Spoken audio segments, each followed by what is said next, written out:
last night we were supposed to see a pair of Sixers in the All-Star game. That didn't happen.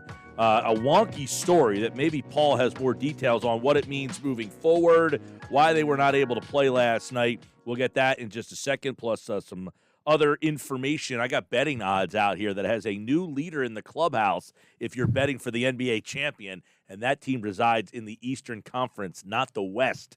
So we'll have that coming up right now on Inside the Sixers. Paul Hudrick is back. He's the host of the Coming In for a Landing podcast, and you can read all of his work at 97.3ESPN.com. Paul, what's up, man? Just living the dream on a Monday, Mike. I love a Monday. There's so much going on. It's the All-Star game last night kind of in this area kind of got marred a little bit by the fact that yesterday afternoon, out of nowhere, it was reported that they were going to be uncertain, then they were out. What do we know about how that will affect them for Thursday night against the Bulls? I don't think we know much as of now, just because we don't know the contact tracing with the barber, because that's, if anyone who doesn't know, that's how this all started, is that Joel Embiid and Ben Simmons. When you say a barber, you mean the guy who cut their hair. He had COVID, correct? So from what I understand, they were, yes, he did test positive. The initial was they weren't sure if he was going to test positive. I don't know the details if this barber who they had seen, who is based in this area, out of the Philly area, if he had come in contact with it or whatever. I don't know the whole circumstance of that, but he did on Sunday in the afternoon test positive, which then was why Embiid and Simmons are both held out. Like any normal human being, you're on a big stage, you want to get a nice fresh cut. That was the idea.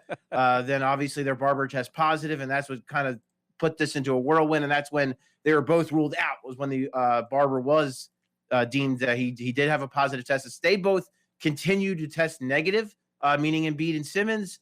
What that means, I mean, I don't, it depends on, when they had contact with the barber, how long they were in contact. There's just so many factors into what it means for them coming up. For the NBA, it's been 7 days. If contact tracing deems that you were close enough to a person, it's 7 days you have to sit out. So a lot is going to depend on when they saw the barber, how long they were in his presence, and all of those kind of things. So all of that matters.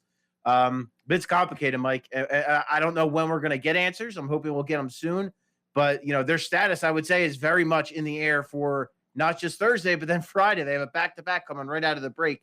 So there's a chance they could be without both guys for at least the first two games coming out of the break. Right, because if it's a week, it would be Sunday to Sunday, right? I mean, isn't it supposed to be 7 days? So it would depend on when they had contact with the barber. Okay. So if they had contact with the barber on Wednesday, let's say, which I don't think is the case because they played a game on Wednesday, then theoretically they would be available on Thursday.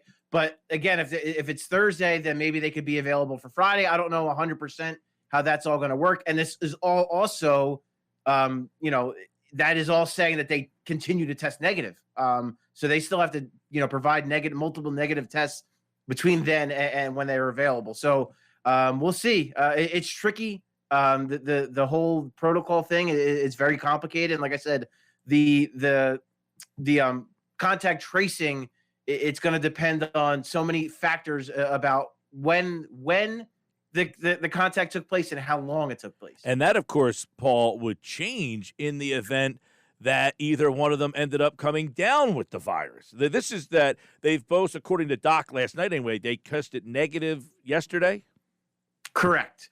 So they took tests and they were negative. As far as I know, they came back to Philly, so they're back home. They were allowed to travel back to the Philly area. As far as we know, they are testing negative. We haven't heard anything today about them testing. I'm sure they're getting tested again today, and we have not heard anything about a positive or a negative test. Which if you want, that might seem like good news, but who knows? Initially, it seems that they're negative, and we'll see how hopefully that continues throughout the course of the week, and hopefully we get more information on, again, the contact tracing and how long that would theoretically keep them out, if it keeps them out, at all. We'll see. So obviously that is something that's going to be materializing and be very important over the next week because, as you mentioned, they come out of the gates with a busy schedule, and they have a team that is nipping at their ankles, if you will, in the standings. And that team just added a piece today. Blake Griffin has signed with the Brooklyn Nets. And with that, the Vegas odds have now shifted. Paul, the Brooklyn Nets are now the favorites to win the NBA championship. So how do you see the Blake Griffin deal, the addition for the Nets? I mean, do you look at this as a major shift, or how do you kind of read into that deal? I mean, for me, if we're just to like dissect the betting odds for a minute, I mean, I'm not a bettor. I can't lie and say that I am. It's probably better than I'm not. But I think it has more to do with the fact that people see the name Blake Griffin and then put money on the Nets because of that, and that ups the odds. I could be mistaken in how I'm kind of analyzing that, but that's what it seems like to me. Because listen, on a minimum deal, it's not a bad signing for the Nets. I mean, why not? Why not take a flyer on a guy who was an all-star, who does have some skills, who I think will play better with them than he did in that situation in Detroit. But this is not Lob City Blake Griffin. This is not an all-star anymore. Like this is not the same player. He's had multiple leg injuries. He's never been a great defensive player, so he hasn't gotten any better. He was a great rebounder because he was so explosive. I don't know, like he's not that guy anymore. He's turned to a much better passer, a playmaker out of the post. I think he can still score in the post. You don't want to rely on that, but I think he's a guy who can do that. If he's hitting shots this year, he hasn't, but in the past, he's proven that he has been able to stretch his game out a little bit and hit threes. So it's theoretically, sure, he can maybe give you some small ball 5 minutes, but is this a move that to me catapults the Nets to the title favorites? No, I mean, I think it's a move that could theoretically help them, but they were dangerous before. The James Harden move was the needle moving move. This to me is not. It is a flyer. It is a why not kind of move for the Nets, and it might help them. But to say that this move shifts them in any way, I think is kind of silly, to be honest. All right, so if you're just purely looking at a matchup with Philly and you add him in, I don't know who they're replacing in their lineup when you put him. I'm imagining he starts, right? I don't know. I would imagine no, because you're probably going to start the big three guys with Joe Harris and DeAndre Jordan. I would think that would be the start. If you're moving Joe Harris to the bench, I'm not sure if that's the right move for right now, especially because I don't know where Blake Griffin is. I don't know how good he's going to be. I would imagine he starts off the bench.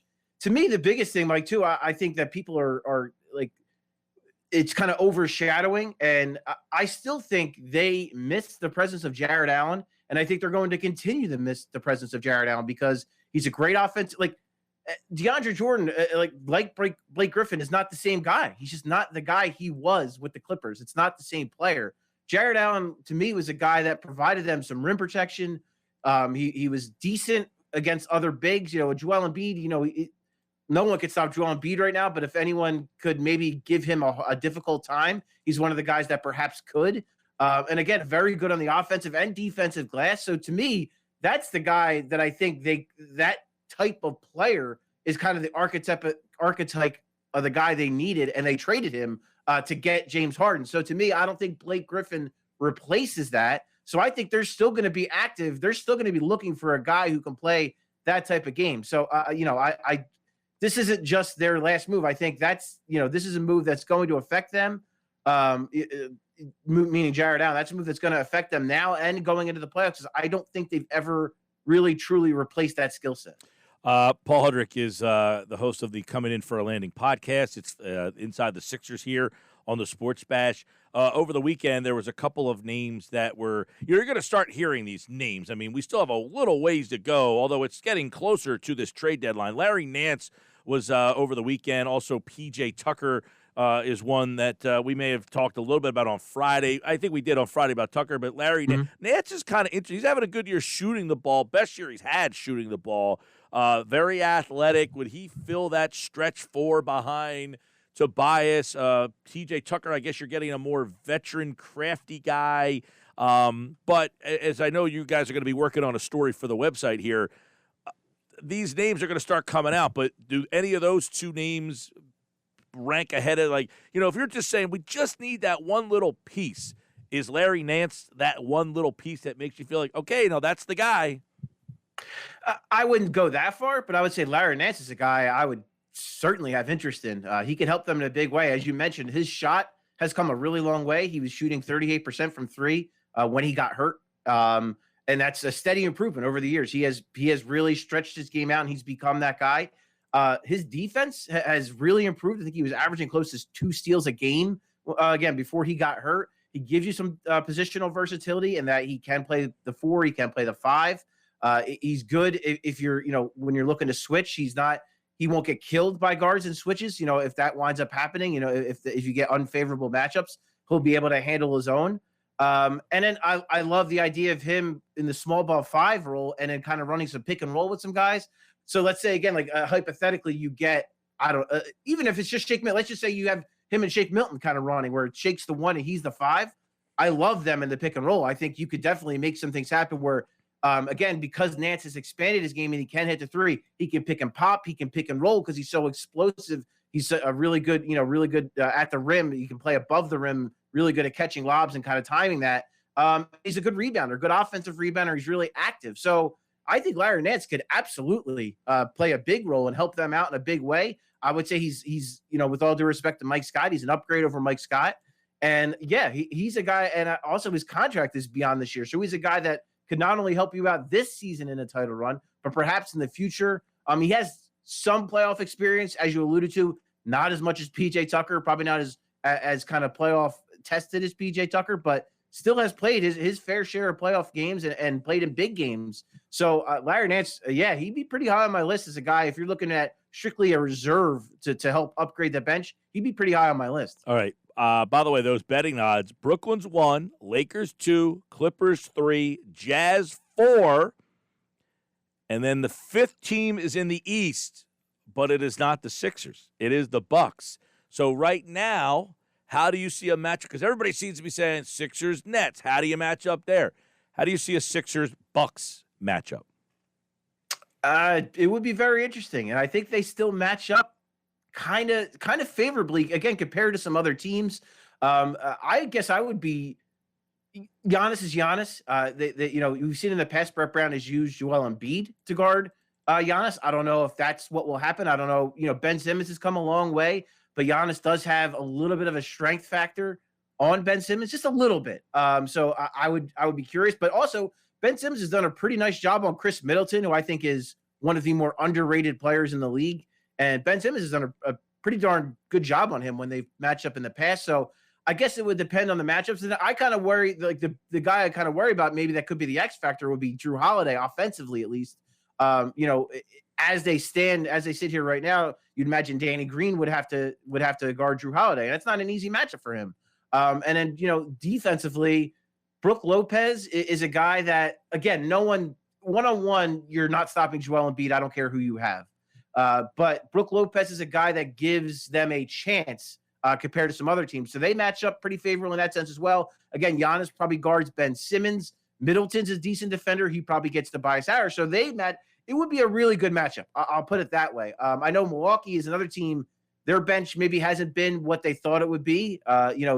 Guys like DiVincenzo, DJ Augustine, Bobby Portis maybe aren't what they had before. And guys like, a guy like Wes Matthews and what he gave them last year. So, and George Hill as well, who's another guy that's been mentioned as maybe a Sixers target. So Milwaukee's going to be another team that's going to be in the mix for these bench pieces. So before they're competing on the floor, they're going to be competing for some of these other names you're going to hear, because they could certainly use a PJ Tucker or a Larry Nance as well. So I think they're pretty evenly matched teams, the Sixers and the Bucks.